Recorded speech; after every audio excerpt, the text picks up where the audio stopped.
વિદ્યાર્થી મિત્રો, અને આગલા વિડીયોમાં આપણે એક સમીકરણ જોયું, બર્નોલીનું સમીકરણ.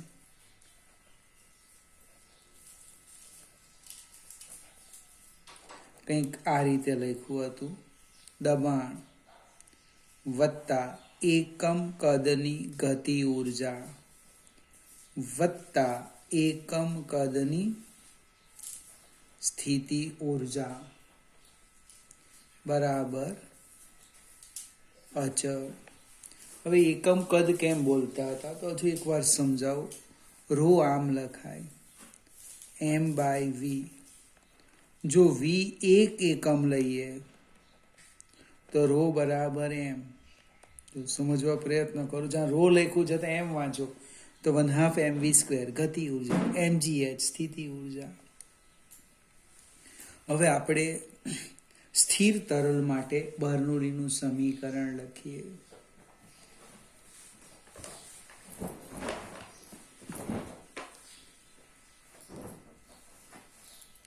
સ્થિર તરલ માટે બર્નોલીનું સમીકરણ યાદ આવે તો પ્રયત્ન કરવાનો. આપણે સ્થિર તરલમાં બે બિંદુ લઈ લઈએ. મારી પાસે આ રીતનું એક સ્થિર તરલ છે. આ એની સપાટી લઈ લઈએ. એક બિંદુ અહીંયા લઈ લઈએ, બીજું બિંદુ અહીંયા લઈ લઈએ. 1 2.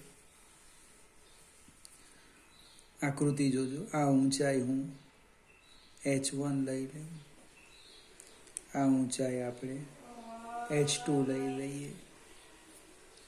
ફરીથી હેડિંગ સમજાવું.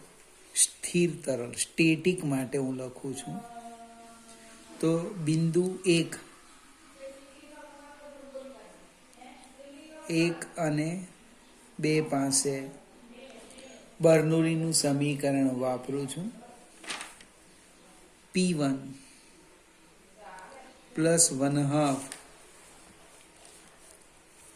Row v1² plus row gh1 બરાબર P2 plus 1/2 row v2² plus row gh2.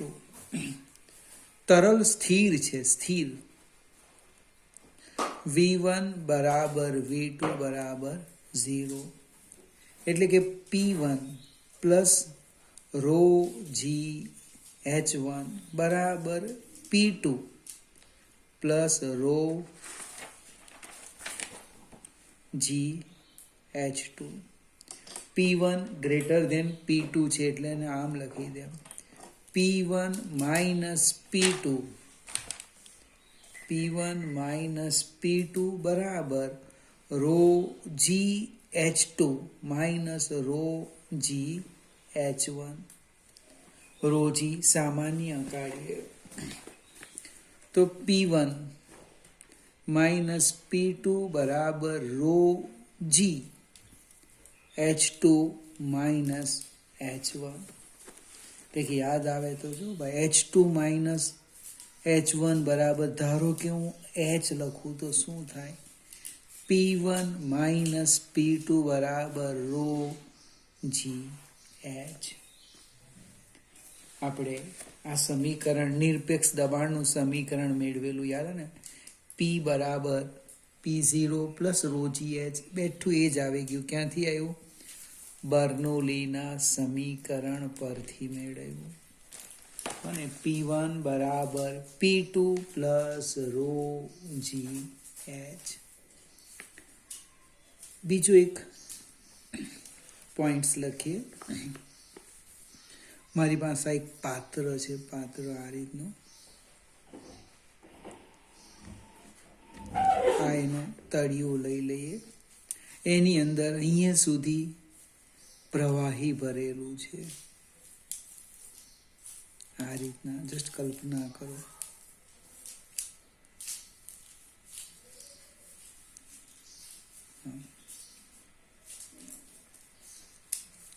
હવે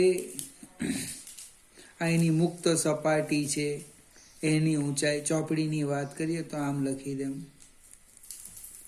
y2, h2 ની જગ્યાએ y2 લખીએ. અહીં એક છિદ્ર પાડી દઈએ, છિદ્ર એટલે આ જે છિદ્ર છે એની ઊંચાઈ લખી દેમ y1. ટૂંકમાં આ બિંદુ 1 લખવું, અહીંયા બિંદુ આ આપણે સમજવા માટે બંધ પાત્ર લઈએ, 2 લખીએ. હવે y1 ઊંચાઈએ મુક્ત સપાટી છે, એટલે 1 અને 2 બિંદુ પાસે કેટલીક જરૂરિયાતની વસ્તુ લખીએ. તો કે બિંદુ 1 અહીંયા સાઈડ પર લખી દઈએ. બિંદુ 1 પાસે વેગ લખું v1. દબાણ તો કે ખુલ્લો ભાગ છે એટલે વાતાવરણનું દબાણ લખીએ PA, એટમોસ્ફિયર. એના આડછેદનું ક્ષેત્રફળ, આડછેદ તો કે A1. આ બિંદુ 1 લખ્યું, એ જ પ્રમાણે બિંદુ 2 લખીએ. બિંદુ 2 માટે તમારે સામસામે લખવાનું. તો એનો વેગ હું લઈ લેમ v2. દબાણ કેટલું તો કે ભાઈ P છે. એનું આડછેદ નું ક્ષેત્રફળ તો કે A2. હવે 1 અને 2 બિંદુ પાસે બર્નોલીનું સમીકરણ લખીએ. બિંદુ 1 અને 2 પાસે બર્નોલીનું સમીકરણ. તો P1 plus 1/2 rho V1 square plus rho G Y1 અથવા H1 તમે જે લખે તે બરાબર P2 plus 1/2 rho V2 square plus rho G Y2. હવે આપણે જે કિંમત ખબર છે એ લખી દઈએ. સાતત્યનું અને નંબર આપી દેમ સમીકરણ 1. સાતત્યનું સમીકરણ લખો A1 V1 બરાબર A2 V2. તો V2 શું થવાના? V2 બરાબર A1 by A2 into V1. હવે આ મુદ્દો જરાક સમજી લઈએ કે A2 is greater than A1. આનો અર્થ એવો થાય કે V2 લગભગ 0 થઈ જશે. મને ખૂબ મોટું પાત્ર હોય, એક મોટી ટાંકી છે, કોઈક છિદ્ર પાડો, તેમાંથી બહાર નીકળે પાણી, તો એની સપાટી લગભગ આપણને સ્થિર જેવી જ દેખાય. એક સાદું ઉદાહરણ દરિયાની સપાટી લઈ લો, કેવી દેખાય? સ્થિર જેવી દેખાવાની. V2 0 લઈ લઈએ. આ બધી જ કિંમત મૂકીએ તો શું થાય? P1 બરાબર PA plus 1/2 rho V1 square plus rho G Y1 બરાબર P2 plus rho G Y2. P2 એટલે P લખવાના છે. હવે આ બધા આપણે 1/2 રો અહીંયા લખી દઈએ. 1/2 રો V1 સ્ક્વેર બરાબર શું થવાનું? P minus PA. P minus PA plus rho G Y2 minus rho G Y1. Rho G સામાન્ય કાઢીએ. 1/2 રો ગણિત છે, આમાં મગજ નહીં કહેવાનું વધારે. P minus PA plus rho G y2 minus y1 અથવા h2 માઇનસ h1 જે લખે તે, અને એની જગ્યા લખી દઈએ આપણે ઊંચાઈ h. મુક્ત સપાટીથી છિદ્રની ઊંચાઈ એટલે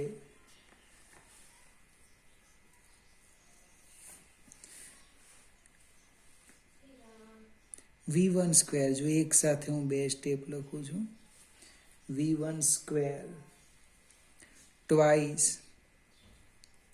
p minus pa by rho plus twice g h. આ રો કેન્સલ થઈ જશે પણ આ બે ઉપર જવાના એટલે v1 આવી ગયા. Root twice p minus pa by rho plus twice g h. હવે આમાં કંઈ મેં નવું તમને શીખવ્યું નથી, બસ માત્ર ગણિતના સ્ટેપ, તે પણ આ બર્નોલીનું સમીકરણ લખ્યું. આજે આ મુક્ત સપાટીનો વેગ છે એની આની સાપેક્ષે મેં 0 લઈ લીધો, સાદુરૂપ આપીને v1 શોધી કાઢ્યું. હવે આ જે પાત્ર છે ધારો કે ખુલ્લું હોય, ખુલ્લું પાત્ર ઉપરથી ખુલ્લું હોય તો શું થાય? જો પાત્ર ઉપરથી કેવું હોય? ખુલ્લું હોય તો p બરાબર pa થાય. પાત્ર અહીંયા ઉપરથી જો ખુલ્લું હોય તો આ દબાણ p એ વાતાવરણનું દબાણ થાય. એનો અર્થ v1 બરાબર રૂટ ટ્વાઇસ gh. v1 બરાબર રૂટ ટ્વાઇસ gh એટલે કે કોઈક પદાર્થ મુક્ત પતન કરતો હોય મને એ h અંતર કાપતા જે વેગ પ્રાપ્ત કરે એ જ વેગ આ છિદ્રમાંથી બહાર નીકળતા તરલને મળે. આને આપણે ટોરી-શેલીનું નિયમ કહેવાય છે. આ જે સમીકરણ છે એને ટોરી-શેલીનો નિયમ. પરીક્ષામાં 2 માર્કમાં પૂછેલો છે. ટોરી-શેલીનો નિયમ મેળવો. આટલા ગણિતના સ્ટેપ લખે તો કેટલા માર્ક્સ મળે? 2 માર્ક્સ મળે. જો p બંધ પાત્ર છે, આ બીજો કેસ લઈએ. આ જે બંધ પાત્ર છે અહીંયા આ બિંદુ પાસે જે દબાણ છે એ આના કરતાં ખૂબ વધી જાય. p ઇઝ ગ્રેટર ધેન વાતાવરણનું દબાણ.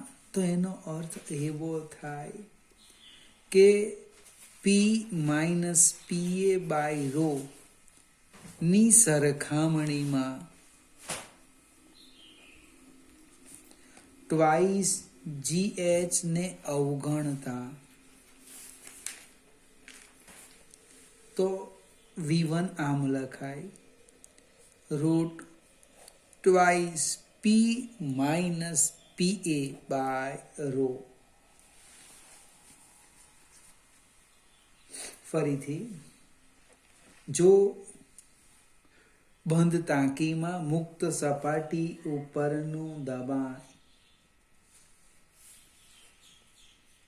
એ ખૂબ વાતાવરણ દબાણ કરતાં ખૂબ મોટું થઈ જાય, p is greater than pa હોય, તો આ જે પદ છે આપણું એની સરખામણીમાં અને અવગણો તો દબાણ ઝડપનું સૂત્ર આવે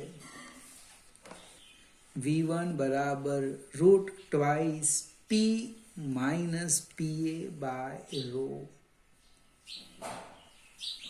એટલે ઝડપ પાત્રના દબાણ p થી નક્કી થાય છે.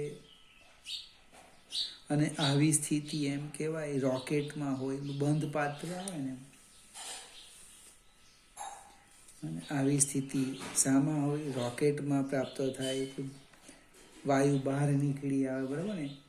ઈ ફ્લક્સ શબ્દ વાપર્યો છે, એનો અર્થ બહાર ધસી આવતું તરલ. કોની મદદથી નક્કી થાય? દબાણ પીની મદદથી. જેમ મોટું તેમ ઝડપ વધારે. એક બીજો પણ ઉપયોગ છે, એ સમજાવું. એ પણ 3 માર્કમાં પૂછી શકાય. આ ટોરી શેલીનો નિયમ હતો, હમણાં સમજાવ્યું તે. હેડિંગ લખી દેજો પછી. હવે સેમ બીજું છે, તરલની ઝડપ માપવાના. ભાઈ, તરલની ઝડપ કેવી રીતે માપવાના? તો તરલની ઝડપ એટલે તરલમાં પ્રવાહી પણ આવે, વાયુ પણ આવે. એની ઝડપ માપવા માટે જે સાધન છે એ કંઈક આવું લખ્યું છે, વેન્ચુરી મીટર. તરલની ઝડપ માપવાનું સાધન વેન્ચુરી મીટર. પ્રશ્ન પૂછેલો છે. ફરીથી એક મુદ્દો રહી ગયો. આ જે બર્નોલીનું સમીકરણ છે ને, એટલે આપણા કોર્સમાં તરલની લાક્ષણિકતાની હતી, પ્રકાર મેં સમજાવેલા છે. એ કોને માટે? તો એ એક ધારારેખી. મને અહીંયા સાઈડ પર લખું છું, બર્નોલીનું સમીકરણ કોના માટે લાગુ પડી શકાય? તો એક ધારારેખી વહન. બીજું અચક્રીય. ચક્રીય હોય તો નહીં ચાલે ભાઈ. ત્રીજું અદમનીય. અને ચોથું અશ્યાન, જે આપણે શીખવાના બાકી છે. આવા વહન માટે જ એ સમીકરણ લાગુ પાડી શકાય. એટલે આ વેન્ચુરી મીટર જે છે એ અદમનીય તરલ, દાબી શકાય એટલે વાયુ નહીં લેવાય, અદમનીય તરલની ઝડપ માપવા માટેની રચના છે.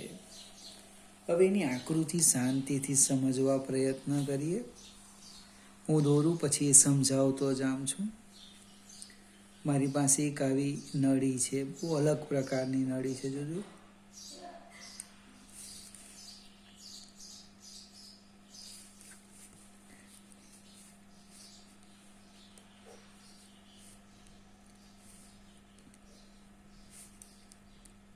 જસ્ટ આમ બનાવીએ આપણે આવી રીતના.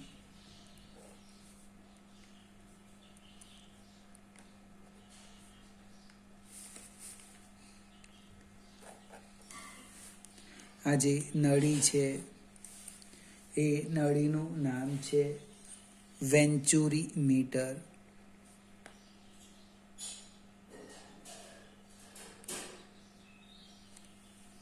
અને એમાંથી આ તરલ પસાર થાય છે. સાથે ચોપડીમાં પણ આકૃતિ જોજો, આ રીતના તરલ છે. આ બધી ધારા રેખા છે. હવે એને કોની સાથે જોડેલું? તો એક યુ ટ્યુબની આ રીતે.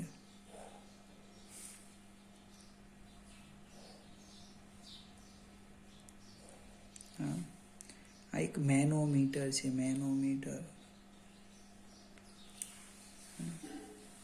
યુ આકારની નળી છે, જેને આપણે શું કહેવાના? મેનોમીટર. એની સાથે આ એક વેન્ચુરી મીટર જોડેલું છે. હવે જે મેનોમીટર છે એ લગભગ આપણે સ્ટેટિકમાં જોઈએ છે. એ દાખલો જરાક સમજવા પ્રયત્ન કરજો. એમાં જે તરલની ઘનતા છે, ઘનતાનો રો અને મેનોમીટરનો એમ લખો. અને આની અંદર જે તરલ છે એની ઘનતા આપણે રો લખવાના છે. આ મેનોમીટરમાં પારો કે જે હોય તે, એ બંને નળીની મુક્ત સપાટી વચ્ચે ઊંચાઈનો તફાવત હું h લઈ લેમ છું. ફરીથી હવે આકૃતિનું વર્ણન. પહેલાં તો આકૃતિ તમારે દોરતા શીખવાનું. આકૃતિમાં વેન્ચુરી મીટરની રચના દર્શાવી છે. એક યુ આકારની નળી એટલે કે મેનોમીટર સાથે અને કાચની વેન્ચુરી ટ્યુબ જોડી આ રચના તૈયાર કરેલી છે. મેનોમીટરમાં પ્રવાહીની ઘનતા ρ m અને વેન્ચુરી ટ્યુબમાં જેની ઝડપ માપવાના છે એ તરલની ઘનતા ρ છે. હવે આપણે બે બિંદુ લેવાના, એક અહીંયા લઈએ અને એક અહીંયા લઈએ. આ વેન્ચુરી મીટરમાં જે સાંકડો ભાગ છે, કડા જેવો ભાગ, એને આપણે થ્રોટ કહેવાના, થ્રોટ. અને એ નામ સાઈડ પર લખી દેમ છું, થ્રોટ. સાંકડો ભાગ, કડા જેવો ભાગ, એને શું કહેવાના? થ્રોટ કહેવાના. હવે મેં બે બિંદુ લખ્યા, નીચે લખું છું, જોજો. બિંદુ 1 અને બિંદુ 2. એક પાસે તો કે વેગ v1, અહીંયા વેગ લખો v2, અને તે જ પ્રમાણે દબાણ લખો, દબાણ p1, અહીંયા દબાણ p2. આડછેદનું ક્ષેત્રફળ એ અહીંયા સ્મોલ a. અને હજુ કોઈક વસ્તુ ઘટતી હોય તો ઘનતા લખી દીધી છે. હવે બિંદુ 1 અને 2 પાસે આપણે બર્નોલીનું સમીકરણ લખીએ. જો ભાઈ, બર્નોલીનું સમીકરણ લખું છું. બર્નોલીનું સમીકરણ p1 plus 1/2 rho v1 square plus rho g h1 બરાબર p2 plus 1/2 rho v2 square plus rho g h2. p1 minus p2 લખું. p1 minus p2 બરાબર શું થવાનું? હવે આમાં h1 બરાબર h2 છે. આ બિંદુ એક સરખી સમક્ષિતિજ રેખા પર લીધેલા છે, એટલે h1 બરાબર h2, એટલે આ પદ નીકળી જશે. હવે હું લખું છું p1 minus p2 1/2 rho v2 square minus 1/2 rho v1 square. હવે આમાં આપણે સમીકરણ 1 આપે, સાતત્યનું સમીકરણ લખું. સાતત્યનું સમીકરણ a v1 બરાબર સ્મોલ a v2. મારે v1 શોધવાના છે, એટલે v2 બરાબર a by a into v1. તમારે v1 લખવાનું, જોઈએ તો ખરા. હું એક સ્ટેપ હું સમજાવું. હું v2 ની કિંમત મૂકીશ, તમારે v1 ની કિંમત મૂકીને v2 શોધવાના. p1 minus p2 બરાબર 1/2 rho v2 square capital A square by small a square v1 square minus 1/2 rho v1 square. જે કંઈક સામાન્ય નીકળે એને બહાર કાઢી લો. 1/2 રો v1 સ્ક્વેર કાઉન્સમાં થવાનું a square by a square minus 1. સાદું રૂપ અપાય એટલું આપી દઉં. 1/2 rho v1 square a square લસાવો small a square by a square. હવે મારી પાસે આ સમીકરણ નંબર 2 આપો. અને એક આ સૂત્ર છે મેનોમીટરનું, દબાણનો તફાવત રો જી એચ. દબાણનો તફાવત સૂત્ર છે ને P1 મેનોમીટર પરથી આપણે દાખલો લગભગ ગણેલો છે. P1 માઇનસ P2 બરાબર રો જી એચ. પણ અહીં રોમાં મેનોમીટરનું પ્રવાહીની ઘનતા, એટલે નંબર આપો 2. એટલે કે રો એમ જી એચ. નહીં તો શું થાય, રો કેન્સલ કરી નાખશું આપણે. 1/2 rho v1 square into capital A square minus small a square by a square. એટલે v1 ને મારે સૂત્રના કરતા કરવાના છે. Twice rho M gh by rho into a square divide by capital A square minus small a square. એટલે v1 થવાના root twice rho M gh a square by rho a square minus small a square. કોઈકની interest હોય તો a square એ બહાર કાઢી લે, લખવું તો લખાય, વર્ગમૂળ છે. એ root twice rho M gh by rho કૌંસમાં a square minus small a square. તમારે અહીંયા v1 ને સૂત્રના કરતા કરવાના, આમાં કિંમત મૂકવાની, સાદું રૂપ આપો, આ જ સૂત્ર આવવાનું, બસ બદલાશે. અહીંયા સ્મોલ એની જગ્યાએ આવશે કેપિટલ એ. યાદ રાખવાની ટેકનિક. v1 એટલે કયો? પહોળો ભાગ, આ તો ક્ષેત્રફળ નાના ભાગનું. v2 સાંકડો ભાગ, તો ક્ષેત્રફળ મોટા ભાગનું. Twice rho M gh divide by rho કૌંસમાં a square minus small a square. આમાં ફેરફાર નથી થવાનો, મોટા પદમાંથી નાનું બાદ કરવાનું. આ પહોળા ભાગ આગળની ઝડપ બતાવે. ફરીથી 2 માર્કમાં આ પણ, એટલે બર્નોલીનું સમીકરણ નહીં પૂછે, એની જગ્યાએ ટોરિસેલીનો નિયમ પૂછી કાઢે, વેન્ચ્યુરી મીટર પૂછી કાઢે. ઇનફ છે 2 માર્ક્સમાં, મને અથવા 3 માર્કમાં પૂછી કાઢે. આકૃતિ દોરવાની છે. પ્રશ્ન એક જ છે, તમે બર્નોલીનું સમીકરણ બરાબર સમજો તો ફાયદો થાય. હવે આકૃતિ પરથી દબાણ સમજાવવા પ્રયત્ન કરો.